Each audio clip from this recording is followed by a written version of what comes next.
नमस्ते जी। 83वीं श्रव्य कणिका, दयानंद दिवाकर, लेखक श्री आदित्य मुनि जी, वानप्रस्थ। छठा अध्याय प्रारंभ हो चुका है, जिसका शीर्षक है गंगोत्री से रामेश्वर और लंका पर्यंत। हम पाद टिप्पणी आपके समक्ष सुना रहे थे। दूसरी पाद टिप्पणी है पंडित भगवत दत्त जी द्वारा संपादित जन्म चरित्र में इस स्थल पर शरद ऋतु लिखा मिलता है, जो इसलिए त्रुटिपूर्ण है क्योंकि थियोसोफिस्ट में यहाँ पर विंटर शब्द आया है और स्वामी दयानंद ने संस्कृत वाक्य प्रबोध के मिश्रित प्रकरण 1 में जाड़े में कहाँ रहा था, इसका अनुवाद हेमंते क्व स्थितः किया है। अतः हमने यहाँ हेमंत ऋतु अर्थात मार्गशीर्ष पौष बराबर नवंबर दिसंबर 1857 ईस्वी देना अधिक उपयुक्त समझा है। इसके उपरांत अगली यात्रा प्रारंभ करने का कारण कानपुर का तीसरा युद्ध 28 नवंबर से 6 दिसंबर 1857 ईस्वी तक का बना, क्योंकि इस युद्ध में कैंपवेल ने बिठूर पहुंचकर नाना साहेब के राजमहल को ध्वस्त कर दिया था और वहां के सभी मंदिरों को नष्ट कर सब कुछ लूट लिया था। अतः यह समाचार पाकर स्वामी दयानंद जनवरी 1858 में कानपुर की ओर चल पड़े। तीसरी पाठ टिप्पणी है पंडित लेखराम आर्यपतिक ने इन स्थानों पर अपनी असावधानीवश स्थान पर यह उल्लेख किया है कि हिमालय पर्वत पर पहुंचकर देह त्याग करना चाहिए, ऐसी इच्छा हुई, परंतु मन में यह विचार आया कि ज्ञान प्राप्ति के पश्चात ही देह छोड़नी चाहिए। वस्तुतः यह प्रसंग अलकनंदा स्रोत का ही है, जो पहले ही जन्म चरित्र में और पूना प्रवचन में पूर्व पृष्ठ 168 पर वर्णित हो चुका है। थियोसोफिस्ट में छपे अंग्रेजी जन्म चरित्र में भी यह प्रसंग यहाँ पर वर्णित नहीं है। इस प्रकार पंडित लेखराम ने आगे विभिन्न तिथियां और संवत भी प्रक्षिप्त कर दिए हैं, जो थियोसोफिस्ट में नहीं है।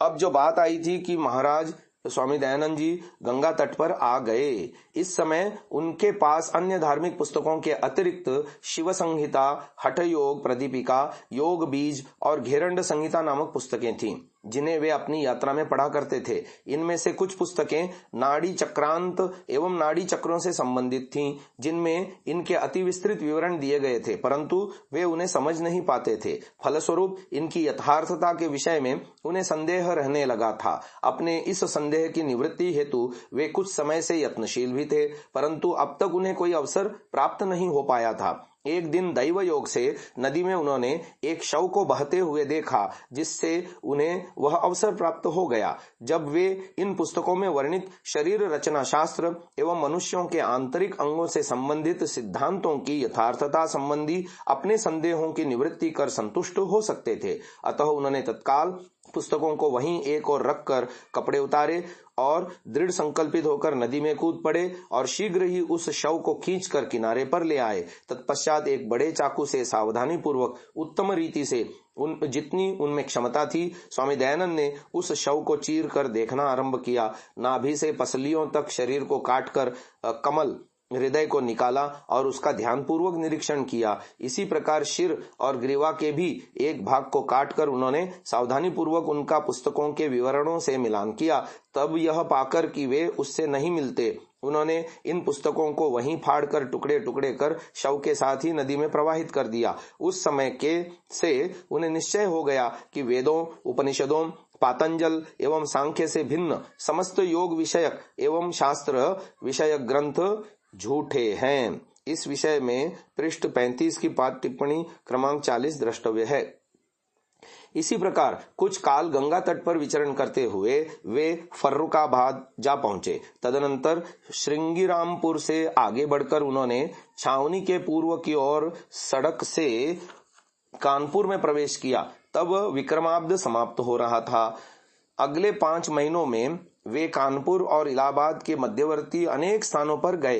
भाद्रपद के प्रारंभ में वे मिर्जापुर गए, जहां वे विंध्याचल अशुलस जी के स्थान यानी मंदिर समाधि वेदी के निकट प्रायः 1 महीने तक रहे। फिर आश्विन मास के प्रारंभ में बनारस पहुंचकर वरुणा के गंगा के संगम पर स्थित एक गुफा में उन्होंने डेरा डाला, जो उस समय ब्रह्मानंद सरस्वती के स्वामित्व में थी। वहां वे काकाराम, राजाराम और अन्य शास्त्रियों से मिले, परंतु वहां केवल 12 दिन ही रहे।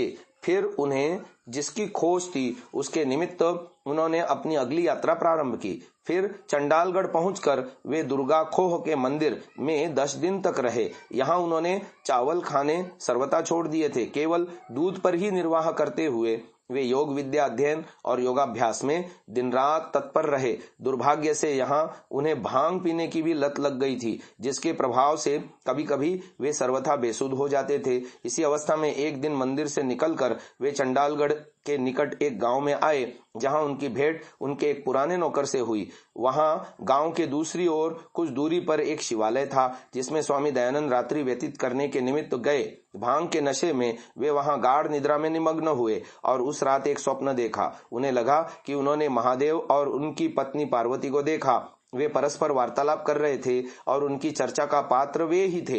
पार्वती महादेव से कह रही थीं कि स्वामी दयानंद विवाह अवश्य हो जाना चाहिए, परंतु शिवजी उनसे सहमत नहीं थे। पार्वती ने भांग की ओर संकेत किया।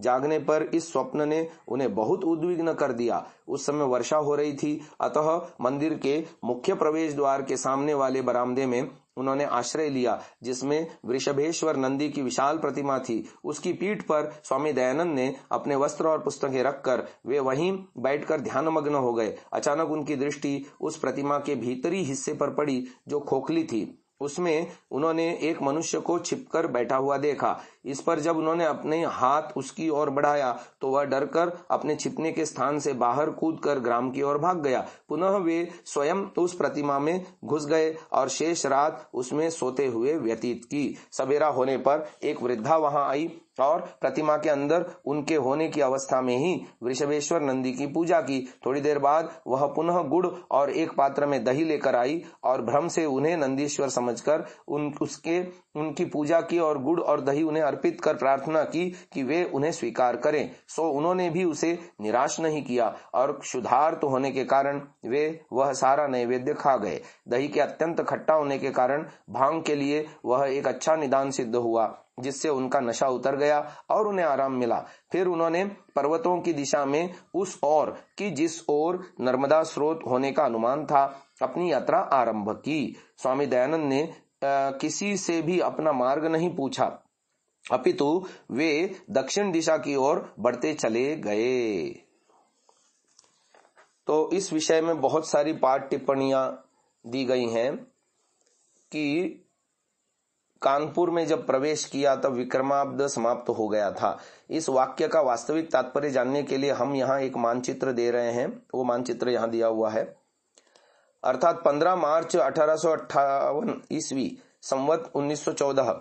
हमारी धारणा है कि स्वामी दयानंद ने यहाँ वही लिखा होगा जो हमने ऊपर दिया है, परंतु थियोसोफिस्ट के संपादक ने आर्य भाषा का अंग्रेजी में अनुवाद छापते समय पृष्ठ 140 पर आए संवत 1911 की श्रृंखला में यहाँ संवत 1912 प्रक्षिप्त कर दिया। अथवा यह भी हो सकता है कि स्वामी दयानंद ने यहाँ संवत 1914 लिखा हो, परंतु अनुवादक ने 4 को 2 पढ़ लिया हो, जैसा कि हस्तलेख में कभी कभी 4 और 2 की एक जैसी बनावट से हो जाया करता है। In central India, south of Gangas, where the heat touched 115 degrees in the shade, it was worse. Under Major General Sir Hugh Ross, a force of 4,500 men fought a crushing 5-month campaign against the rebels, marching more than 1,000 miles in heat so terrible that the dead lay mummified. Capturing 100 guns, 2 fortresses, 2 cities, 20 forts, fighting 16 action when the elephant, their feet red raw, gave up with tears of pain coursing down their cheeks. It was Rose's men who hauled the guns.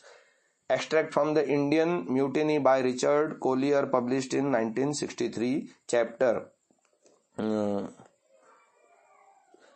18 Gangas valley after 3 दिसंबर 1857। एक और पाद टिप्पणी है, अर्थात 16 मार्च से 9 अगस्त 1858 ईस्वी पर्यंत इस कालावधि में इस क्षेत्र में और उसके आसपास निम्न घटनाएं घटी। जो घटनाएं घटी हम कल के श्रव्य कणिका में आपको सुनाएंगे। इसको यहीं विराम देते हैं। ओम।